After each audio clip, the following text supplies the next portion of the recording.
El ángel caído, un cuento de Amado Nervo.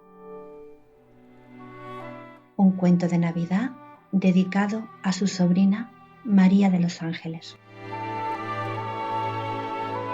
Érase un ángel que, por retozar más de la cuenta sobre una nube crepuscular teñida de violetas, perdió pie y cayó lastimosamente a la tierra.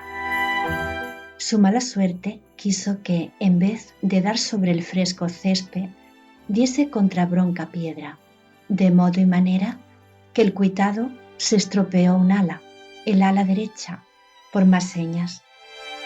Allí quedó despatarrado, sangrando, y aunque daba voces de socorro, como no es usual que en la tierra se comprenda el idioma de los ángeles, nadie acudía en su auxilio. En esto acertó a pasar, no lejos, un niño que volvía de la escuela, y aquí empezó la buena suerte del caído, porque como los niños sí suelen comprender la lengua angelical, en el siglo XX mucho menos, pero en fin, el chico allegóse al mísero y sorprendido primero y compadecido después. Tendióle la mano y le ayudó a levantarse. Los ángeles no pesan, y la leve fuerza del niño bastó y sobró para que aquél se pusiese en pie. Su Salvador ofrecióle el brazo y vióse entonces el más raro espectáculo: un niño conduciendo a un ángel por los senderos de este mundo. Cojeaba el ángel lastimosamente. Es claro, acontecíale lo que acontece a los que nunca andan descalzos. El menor guijarro le pinchaba de un modo atroz. Su aspecto era lamentable, con el ala rota, dolorosamente plegada, manchado de sangre y lodo el plumaje resplandeciente. El ángel estaba para dar compasión. Cada paso le arrancaba un grito. Los maravillosos pies de nieve empezaban a sangrar también. No puedo más, dijo al niño, y éste, que tenía su miaja de sentido práctico, respondióle: ¿A ti? Porque desde el principio se tutearon. A ti lo que te falta es un par de zapatos. Vamos a casa, diré a mamá que te los compre. ¿Y qué es eso de zapatos?, preguntó el ángel. Pues mira, contestó el niño, mostrándole los suyos. Algo que yo rompo mucho y me cuesta buenos regaños. ¿Y yo he de ponerme eso tan feo? Claro, o no andas. Vamos a casa. Allí mamá te frotará con árnica y te dará calzado. Pero si ya no me es posible andar, cárgame. ¿Podré contigo? Ya lo creo. Y el niño alzó en vilo a su compañero, sentándolo en su hombro, como lo hubiera hecho un diminuto San Cristóbal. Gracias, suspiró el herido. Qué bien estoy así, ¿verdad que no peso?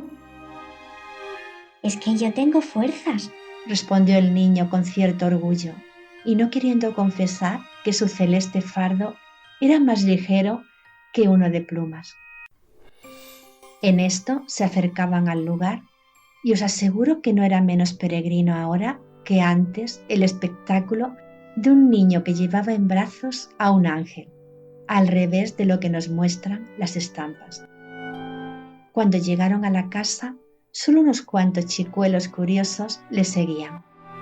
Los hombres muy ocupados en sus negocios, las mujeres que comadreaban en las plazuelas y al borde de las fuentes, no se habían percatado de que pasaba un niño y un ángel. Solo un poeta, que divagaba por aquellos contornos, asombrado, clavó en ello los ojos y sonriendo beatamente, los siguió durante un buen espacio de tiempo con la mirada. Después se alejó pensativo. Grande fue la piedad de la madre del niño cuando éste le mostró a su alirroto compañero. «Pobrecillo», exclamó la buena señora, «le dolerá mucho el ala, ¿eh?». El ángel, al sentir que le hurgaban la herida, dejó oír un lamento armonioso. Como nunca había conocido el dolor, era más sensible a él que los mortales, forjados para la pena. Pronto, la caritativa dama le vendó el ala, a decir verdad, con trabajo, porque era tan grande que no bastaban los trapos. Y más aliviado y lejos ya de las piedras del camino, el ángel pudo ponerse en pie y enderezar su esbelta estatura. Era maravilloso de belleza, su piel traslúcida parecía iluminada por suave luz interior, y sus ojos, de un hondo azul de incomparable diafinidad, miraban de manera que cada mirada producía un éxtasis. Los zapatos, mamá, eso es lo que le hace falta. Mientras no tenga zapatos, ni María ni yo María era la hermana del niño. podremos jugar con él, dijo el niño. Y eso era lo que interesaba sobre todo, jugar con el ángel.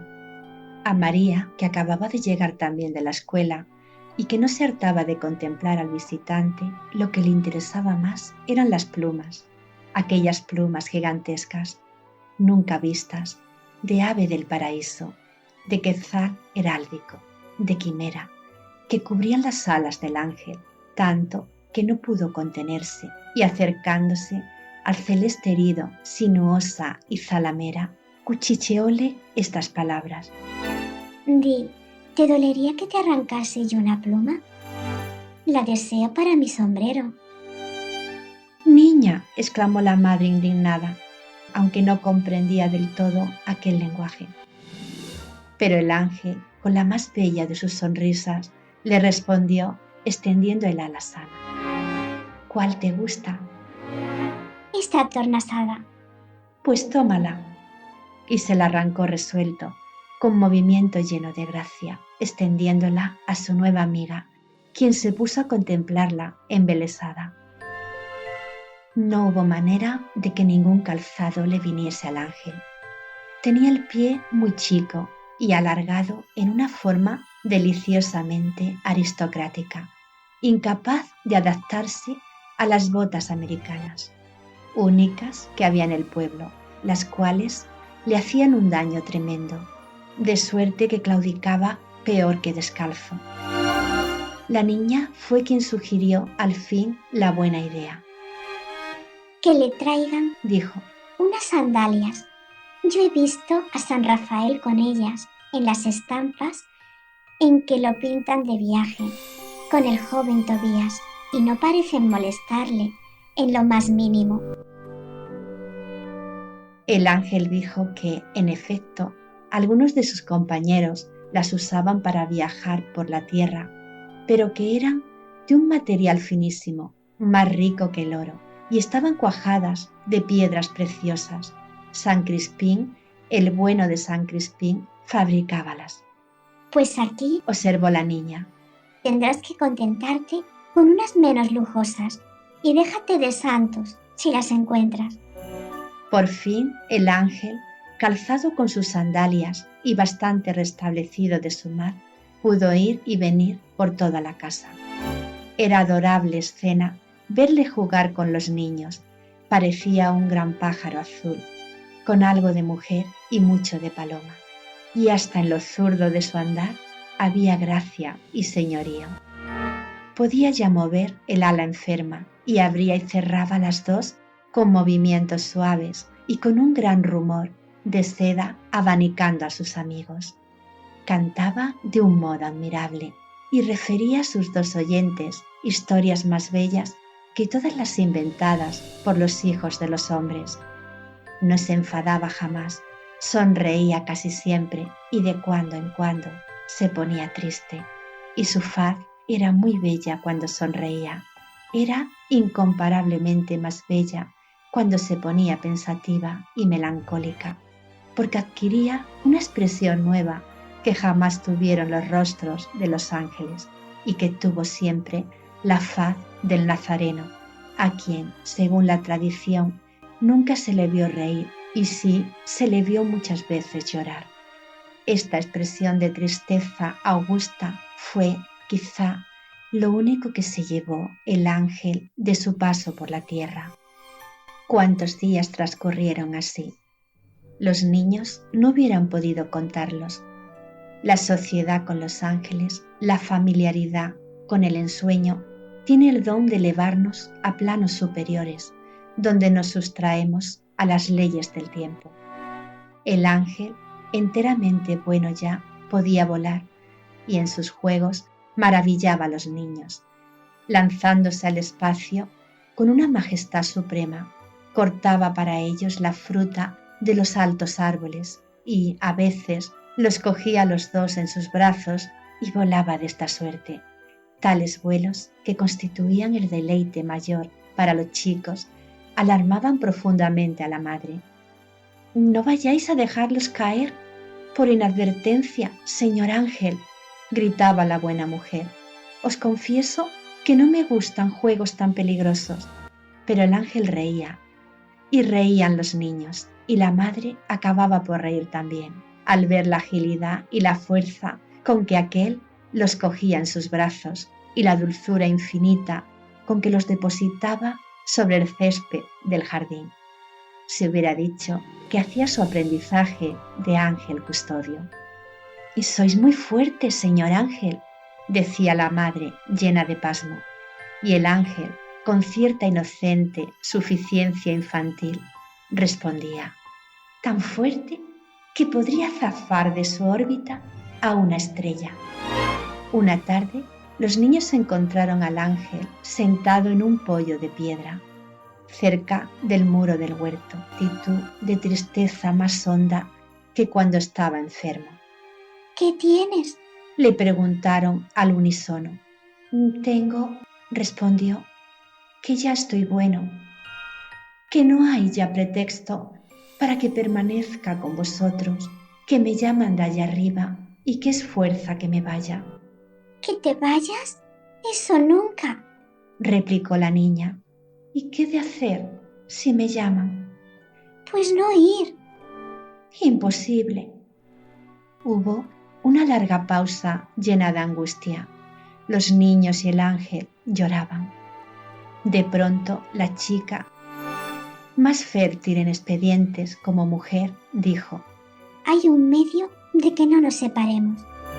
«¿Cuál?», preguntó el ángel ansioso. «Que nos lleves contigo». «Muy bien», afirmó el niño palmoteando.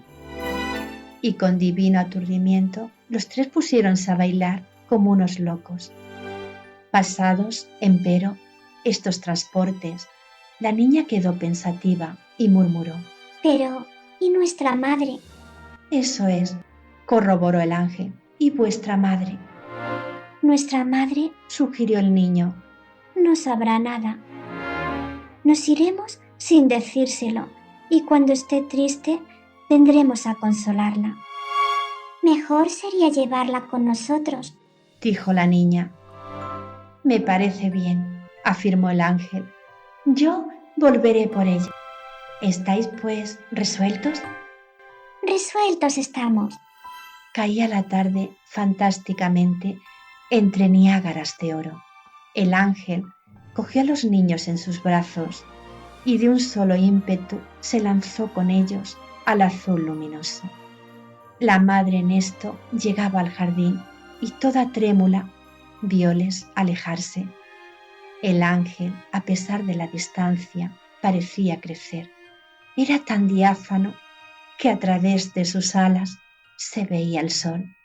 La madre, ante el milagroso espectáculo, no pudo ni gritar. Quedóse alelada, viendo volar hacia las llamas del ocaso aquel grupo indecible. Y cuando, más tarde, el ángel volvió al jardín por ella, la buena mujer estaba aún en estasis.